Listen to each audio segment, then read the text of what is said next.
Babalik tayo sa mundo ng Naruto, tututok sa isa sa mga pinakakawili-wiling parte ng series, ang Chunin exams. Hindi lang yung mga parte na puno ng aksyon, kundi pati na rin yung written test.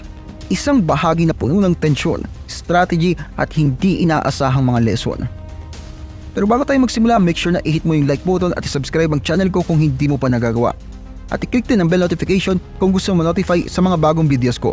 Nagawa mo na? Alright, simulan na natin.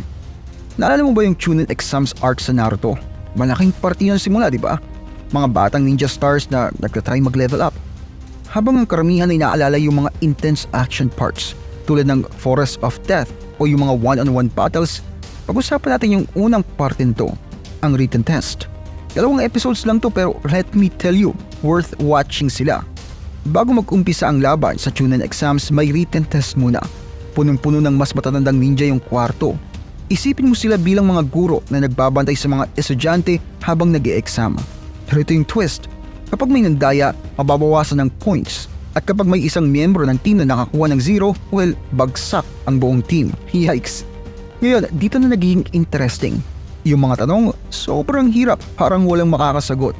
Kaya lahat ng mga batang ninja ay iniisip na kailangan nilang mandaya. Pero natatakot sila dahil nagbabantay yung mga matatandang ninja. Medyo naalala ko tuloy yung isang kwento nung unang panahon. Narinig mo na ba yung mga Spartan? Oo, yung mga mandirigma mula sa ancient Greece. May training school din sila, ang Agoge. Ito yung fan fact. Tinuturuan ng mga batang Spartan na maging matalino at magnakaw ng mga bagay. Pero kapag nahuli sila, grabe, malaking problema. Parang Chunin exams lang, di ba? Hindi naman ibig sabihin na magandang pagnanakaw o pandaraya.